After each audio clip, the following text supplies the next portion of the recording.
মধুরিমার বিয়ে হয়েছে বছর 2। শ্বশুর বাড়িতে শাশুড়ি, ভাসুর, যা, মধুরিমার বর আলোক আর মধুরিমা। শাশুড়ি সুলেখা দেবী একটু খিটখিটে স্বভাবের। 2 বৌমার কারোর কাজই তার পছন্দ হয় না।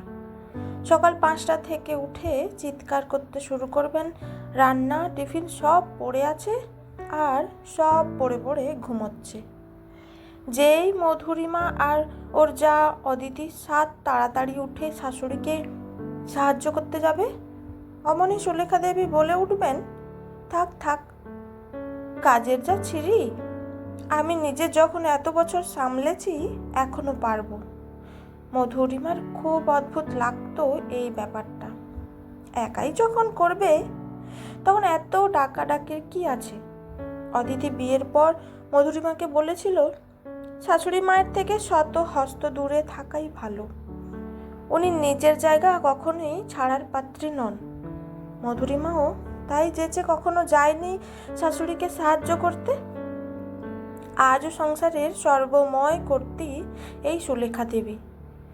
2 ছেলেও মা বলতে অজ্ঞান, কিন্তু মধুরিমা আর এই শাশুড়ি মায়ের থেকে শত হস্তে দূরে থাকাটা বেশি দিন সহ্য হলো না।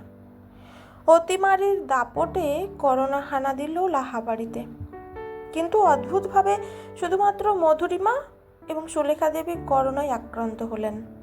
বাড়ির অন্য সদস্যরা রক্ষে পেল। অদিতির 3 বছরের ছেলেটিকে নিয়ে অদিতি বাপের বাড়ি ছুটল। ছাদের চিলেকোঠার ঘরে মধুরিমা এবং ওর শাশুড়িকে রাখার ব্যবস্থা করা হলো। হোম ডেলিভারির মাধ্যমে খাওয়া দাওয়া চালানোর সিদ্ধান্ত নেওয়া হলো। চিলেকোঠার ঘরে ঢুকতে গিয়ে মধুরিমার বুক ফেটে কান্না আসছিল। ওর মনে হচ্ছিল, এতগুলো দিন ওই খিটখিটে মহিলার সঙ্গে থাকবো কি করে? এমনিতেই শরীর দুর্বল, তার মধ্যে কত যে কথা শুনতে হবে তার ঠিক নেই।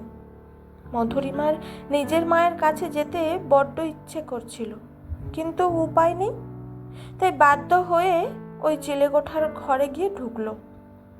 মধুরিমা ঢুকে দেখলো সুলেখা দেবী ঘরটাকে ভালো করে গুছিয়ে খাটে শুয়ে আছেন। সুলেখা দেবী মধুরিমাকে বললেন, এই শরীরে সব পরিষ্কার করে তবে শুলাম, তোমাদের তো এসবের কোনো বালাই নেই। মধুরিমা আর কোনো কথা না বাড়িয়ে চুপচাপ গিয়ে শাশুড়ির পাশে শুয়ে পড়ল। সুলেখা দেবীর তো ভোরে ওঠার অভ্যাস, তাই 7 সকালে উঠে পড়লেন। মধুরিমা ঘুম জড়ানো চোখে বলল, মা, শুয়ে পড়ুন, এই কয়েকটা দিন কোনো কাজ নেই আপনার। মধুরিমার এই কথাটা শুনে সুলেখা দেবীর ঠোঁটের কোণে যেন একটা হালকা হাসি দেখা দিল। মধুরিমা ভাবল, হয়তো ঘুমের চোখে ভুল দেখছে। সুলেখা দেবী ঠাকুর প্রণাম করে ওষুধ খেয়ে মধুরিমার পাশে বসে বলল, 40 বছরে এই প্রথম আমি ছুটি পেলাম। মধুরিমা বলল, আপনি এত বছরে কোথাও যাননি? সুলেখা দেবী হেসে বলল, না রে মা, কোথায় আর যাব? বিয়ের পর থেকে এই সংসার ঠেলেই চলেছি। একদিন সকালে ঘুমাচ্ছিলাম বলে শাশুড়ি কান ধরে টেনে তুলেছিল। তারপর থেকে আর বেলা করে ঘুমাইনি কখনো। মধুরিমা দাঁত মাজতে মাজতে বলল, তাই আপনি আমাদের এত সকালে উঠতে বলেন, তাই না? সুলেখা দেবী বললেন, হ্যাঁ, সেটা বলি, কিন্তু যখন তুই আর অদিতি ঘুম চোখে এসে আমার সামনে দাঁড়িয়ে থাকিস, তখন তোদের দেখে বড্ড মায়া হয় যে। তোদের মুখগুলো দেখে নিজেকে মনে পড়ে যায়, তাই তখন তোদের ঝাঁঝিয়ে বলি, যা দূর হ, তোদের কাজ আমার একদম পছন্দ নয়। মধুরিমা দাঁত মাজা থামিয়ে অবাক চোখে শাশুড়ির দিকে তাকিয়েছিল। খাটে বসে সুলেখা দেবী শিশুদের মতো হাসতে হাসতে বললেন, কি কেমন জব্দ?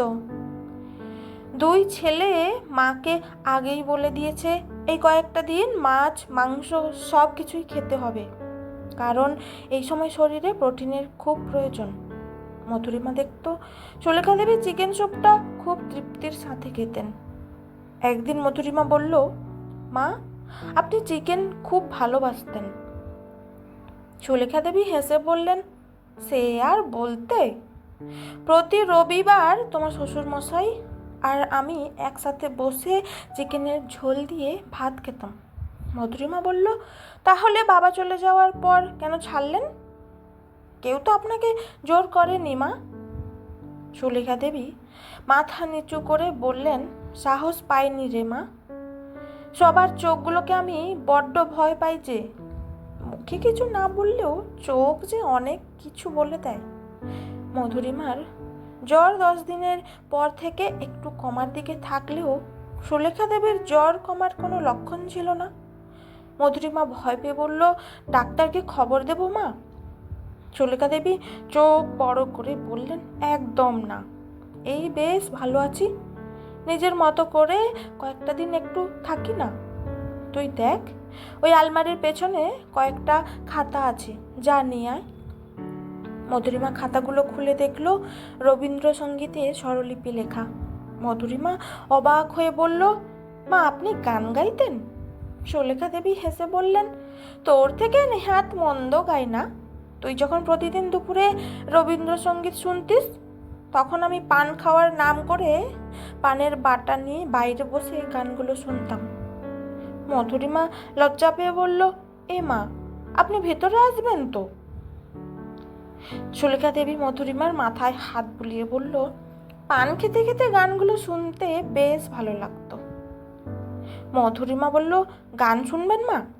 আপনার ছেলেকে সিডিগুলো ওপরে পাঠিয়ে দিতে বলি। মধুরিমার কথা শুনে আনন্দে সুলেখা দেবীর চোখগুলো চিকচিক করে উঠল।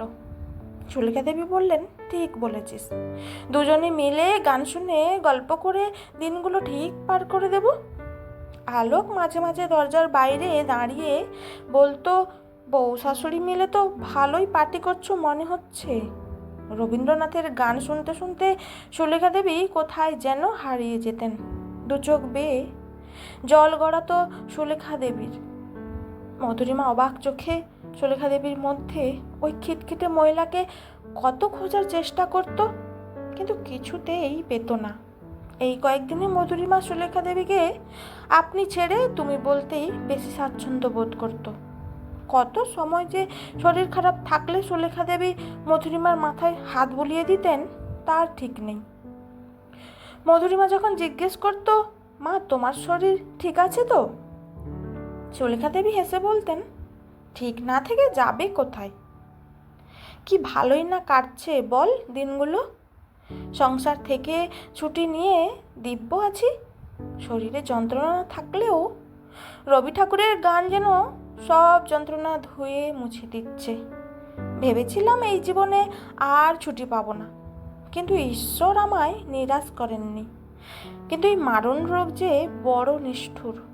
দিন 15 পর মধুরিমা সুস্থ হলেও সুলেখা দেবীর জ্বর না কমায় হাসপাতালে দিতেই হলো।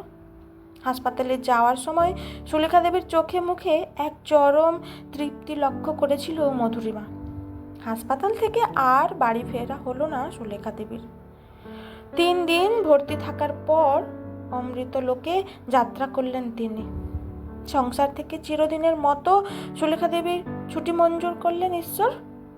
শাশুড়ি মায়ের সাথে শেষ দেখা হয়নি মধুরিমার। বাড়ি থেকে চলে যাওয়ার সময় সুলেখা দেবীর তৃপ্তিকর মুখশ্রীটাই বারবার মনে পড়ছিল মধুরিমার। এই 20 দিনে পুত্রবধূ থেকে কন্যায় উত্তরণ মধুরিমার জীবনে সব থেকে বড় পাওয়া। মা হারানোর শোক আলোকের চেয়ে মধুরিমার কোনো অংশে কম নয়। সুলেখা দেবীর ছবির দিকে তাকিয়ে বারবার শুধু মধুরিমা একটাই কথা মনে হচ্ছিল, আর কয়েকটা দিন থাকলেন না কেন মা? বড্ড তাড়াতাড়ি চলে গেলে যে।